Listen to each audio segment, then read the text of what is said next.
Hello everyone, welcome back to life in a frame. কেমন আছো সবাই? নতুন ব্লগের শুরু, নতুন দিনের শুরু বলবো না, আমার জন্য অলমোস্ট হাফ ডে বলতে পারো। সকাল সকালে উঠে গেছি, রবিবার।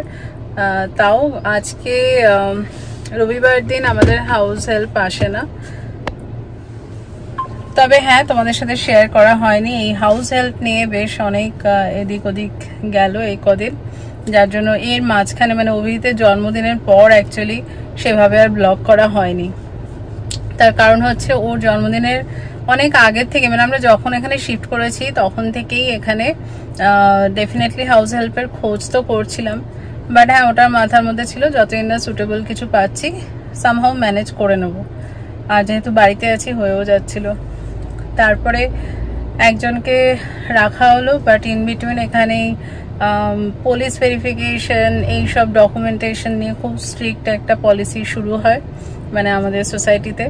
তো তার জন্য মানে বলতে পারো 50%-এর ওপর হাউস হেল্পরা এন্ট্রি পায়নি, মানে এন্ট্রি বন্ধ হয়ে যায় যারা অলরেডি এক্সিস্টিং ছিল। তো সেই কারণে একজন বাঙালিকে রেখেছিলাম, তো সে আর কন্টিনিউ করতে পারলো না। তো হঠাৎ করেই সেও আসা বন্ধ করে দিল, জাস্ট ওই একদিন দেড় দিন এসে। তারপরে আবার খোঁজ শুরু হয়, আর করতে করতে একজনকে পেয়েছি আপাতত, but too early two comment কি হবে না হবে দেখা যাক। বাট সে মোটামুটি সকালবেলার মানে রান্না প্লাস তোমার ঘর পরিষ্কার এগুলো সবই করে দিচ্ছে। তো অ্যাটলিস্ট যেহেতু আমার সকাল সকাল অফিসটা থাকে, তো অ্যাটলিস্ট সকালটা আমার মানে ডান হয়ে যায়। তারপর সন্ধ্যেবেলার থেকে আবার আমি লেগে পড়ি নিজেদের পছন্দ মতন যা করা যায়। কালকেই যেমন একটু রাজমা বানালাম এরকম আর কি, আর এইসব তো টুকটাক লেগেই থাকে। আসলে কি বলতো, কোনোদিনই না রান্নাঘর থেকে হাত গুটিয়ে থাকতে পারি না, মানে সব করা থাকলেও জানি না কেন মনে হয় এটা করি ওটা করি, ভালো লাগে রান্না করতে, সেটা একটা তো ফ্যাক্টর ডেফিনেটলি। কিন্তু এখন টাইমটা একটা চ্যালেঞ্জিং ফ্যাক্টর হয়ে দাঁড়িয়েছে। By the way, in between বলি, এটা আমরা হেনুর রোডের ওপর দিয়ে যাচ্ছি, সামনে আরেকটু গেলে একটা জাংশন পড়বে ওখানটা।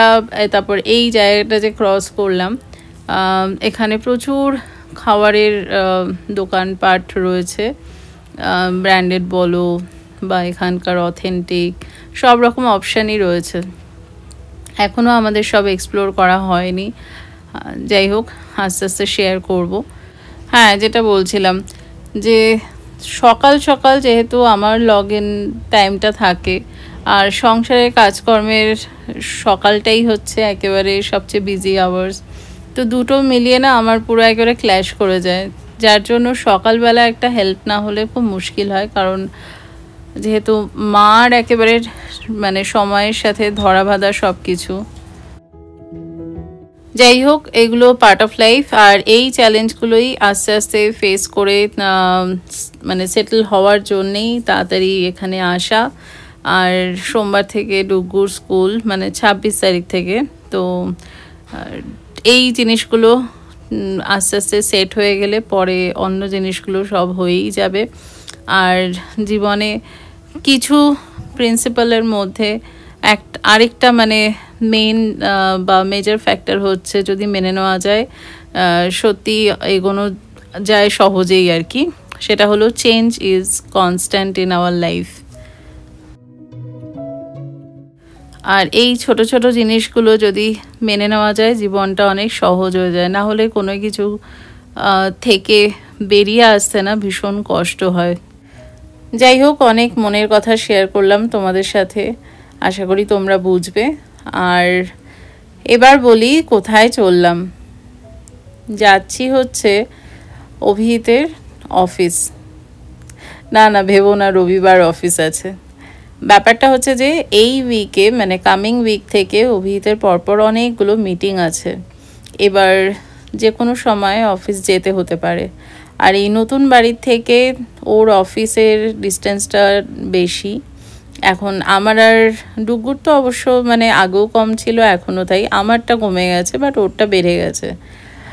আর কোন রাস্তাটা দিয়ে গেলে বেশি সুটেবল হবে তাই বলতে পারো রাস্তাই আমরা আজকে এক্সপ্লোর করতে বেরিয়েছি। সানডে, কম থাকার কথা ট্রাফিক, বাট সামনে দেখতে পাচ্ছ, বুঝতেই পারছো ট্রাফিক কিন্তু কম নেই, ভালোই গাড়ি ঘোড়া রয়েছে। যাই হোক, মোটামুটি রবিবার দিনেও কতটা সময় লাগছে সেই সব কিছু মিলিয়ে, মানে শুধু রাস্তা এক্সপ্লোর নয়, টাইমটাও চেক করব দুরকম রুট দিয়ে। আর এখন ক্রস করছি কেয়ারপুরম, এই সেই কেয়ারপুরম স্টেশন। এটার সাথেও এত স্মৃতি জড়িয়ে আছে, মানে কি আর বলবো।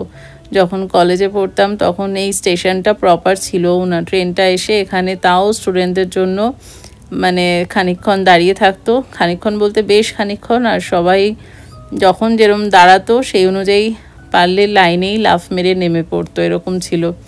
যাই হোক, সেগুলো অন্য কথা।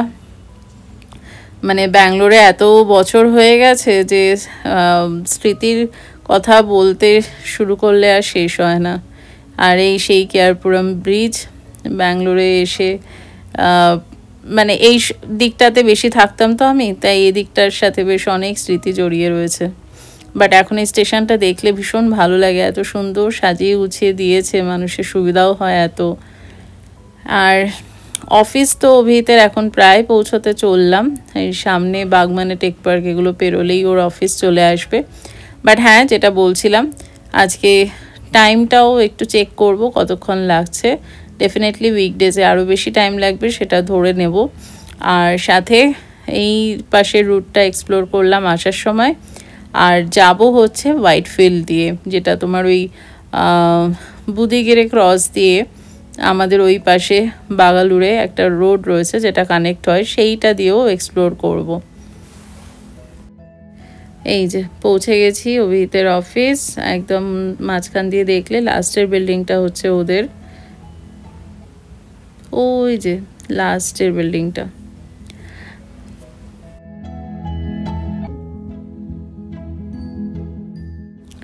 এবার ফেরার পথে এক্সপ্লোর করব বুদিগেরে ক্রসের রাস্তাটা, তাই ঢুকে পড়লাম হোয়াইটফিল্ডে। আর হোয়াইটফিল্ডের ভেতর দিয়ে ডাইরেক্টলি বুদিগেরে ক্রস হয়ে ওপাশে তোমার আরেকটা যে রাস্তাটা বাগালুর ক্রসে কানেক্ট করে, মানে বুদিগেরে থেকে বাগালুর, মানে যেটা তোমার এয়ারপোর্টের রোড, সেই রাস্তাটা এক্সপ্লোর করব।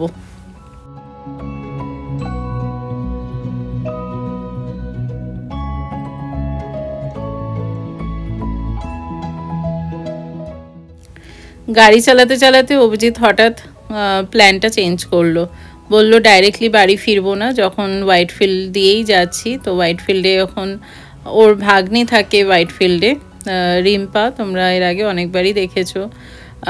তো রিম্পার বাড়ি হলো এখানেই, তাই একদম মানে অন দি ওয়েতেই পড়ছিল। এই যে গাড়ি ঘুরিয়ে ওর বাড়ির রাস্তায় ঢুকে পড়লাম। আর বাদিকে এটা হলো একটা বোটানিক্যাল গার্ডেন, আর এটা ক্রস করেই শুরু হয়ে যাচ্ছে এখানেও পরপর অনেক ফ্ল্যাটস রয়েছে। ওরা যদিও এখানে নতুন শিফট করেনি, বেশ কয়েক বছর হয়ে গেল।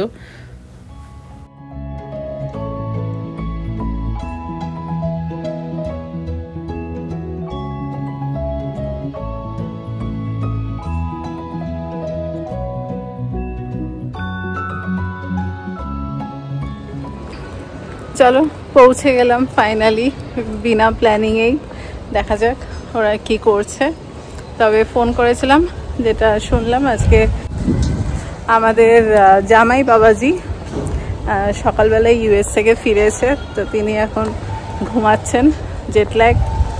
তো তবে ডুগ্গু শুনলে খুব রেগে যাবে, কারণ ডুগ্গুর খুব প্রিয় আমাদের জামাই আর কি।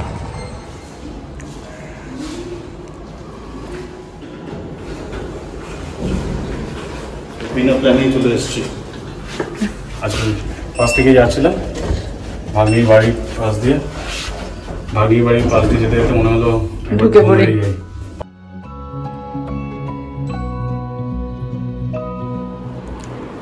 এই যে আমাদের এখানে এসে তো গেছি, বাট হ্যাঁ কিন্তু সবাইকে ব্যতিব্যস্ত করে দিয়েছি। আরেকজন আচ্ছা, ওটা হচ্ছে রিম্পা অভিহিতের ভাগ্নি, আর ওই হলো আমাদের জামাই রান্নাঘরে সব আয়োজন করছে। তা মানে সেও আমাদের আওয়াজে ঘুম থেকে উঠে গেছে। রাজার ইয়ে চারিদিকে আর কি, রাজা মামা বলে কথা। আর এই পাশটা হলো বারান্দা থেকে ভিউটা, সামনে হচ্ছে বোটানিক্যাল গার্ডেন, আর তারপর মানে ওটা হচ্ছে হোয়াইটফিল্ডের মেন রাস্তাটা, আর তার ওপাশে ওই ফ্ল্যাটগুলো সব দেখা যাচ্ছে। ওটা আবার অন্য ফ্ল্যাট। বেরোনোর সময় তোমাদের দেখাতে পারবো, মানে যখন গাড়ি নিয়ে বেরোবো পুরো ফ্ল্যাটের মানে পরিধিটা বা বাইরের ভিউটা আর কি। সত্যি ব্যতিব্যস্ত করা, কারণ হচ্ছে একজন ঘুমাচ্ছিল আর রিম্পা ছিল পৈতের নিমন্ত্রণ, দুজনে খুব ব্যস্ত হয়ে গেছে।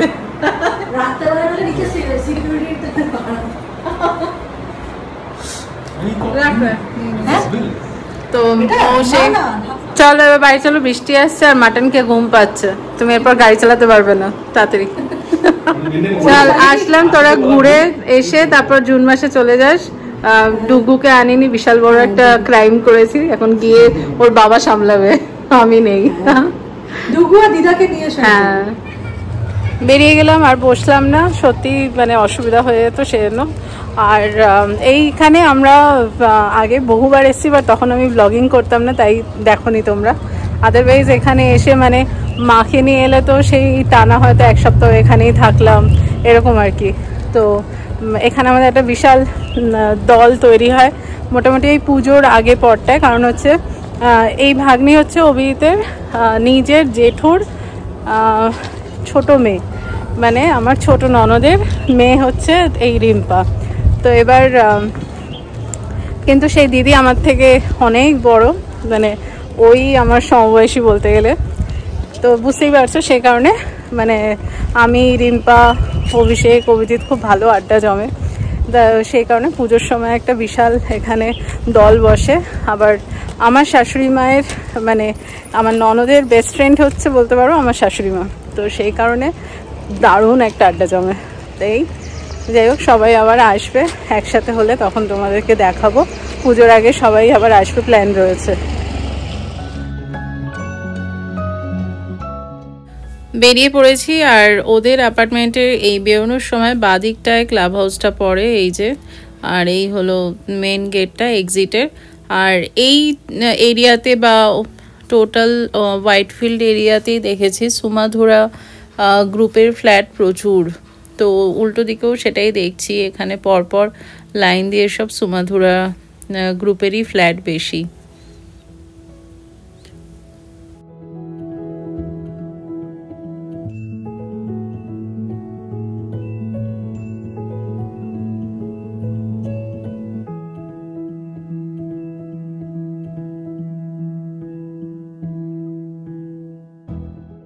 বাড়িতে ফিরেই নিচে নেমে চলে এলাম ডুগুকে দেখতে। অন্যদিন অফিস থাকে, আমি ঠিক মতন দেখতে পাই না বিকেলবেলাটা ডুগু মানে এক্স্যাক্টলি কীরকম কি খেলে। তো জেনারেলি ওরা এই মাঠটাতেই সব খেলে, এখানে ক্রিকেট, ফুটবল সব ভাগাভাগি করেই চলতে থাকে, বাট যা খেলে এই মাঠটার মধ্যেই খেলে। তবে আজ ওকে দেখে নিজের ছোটবেলার কথা মনে পড়ে গেল। এই সবুজ মাঠ তো ব্যাঙ্গালোরে সেরকম দেখতে পাই না, আর ঠিক এরম বিকেলবেলা সবুজ মাঠে খেলতে দেখে মনে পড়ে গেল সেই ডগলাস গ্রাউন্ডে খেলার কথা। ছোটোবেলায় মানে আমার তো বাড়ি বেহালাতে, তোমরা জানোই, কলকাতায় মানে বাপের বাড়ি। আর শখের বাজারে যে ডগলাস গ্রাউন্ড আছে, ওখানে বিকেলবেলা সব বাচ্চারা যেত, ফুটবল, ব্যাট সব কিছু নিয়েই, ফ্লাইং ডেজ সব কিছুই। তো আমিও যেতাম প্রায়শই বাবার সাথে, আর ওখানেও এরকম মানে সবুজ ঘাসের ওপর বড় বড় দুটো মাঠ, সব ভাগাভাগি করে বিভিন্ন দলে দলে খেলা চলতো। তবে এবার বাড়িতে গিয়ে দেখলাম ওই ডগলাস গ্রাউন্ডে লামাটিনিয়ান আর ডন বস্কো কোনো একটা স্কুলের কনস্ট্রাকশন চলছে, ঠিক মনে নেই, ভুলে গেছি। তোমরা জেনে থাকলে কমেন্ট করে প্লিজ জানিও। আর দেখো, এই যে বললাম চেঞ্জ ইজ কনস্ট্যান্ট, এটা অ্যাকসেপ্ট করতেই হবে আমাদের, কোনো উপায় নেই।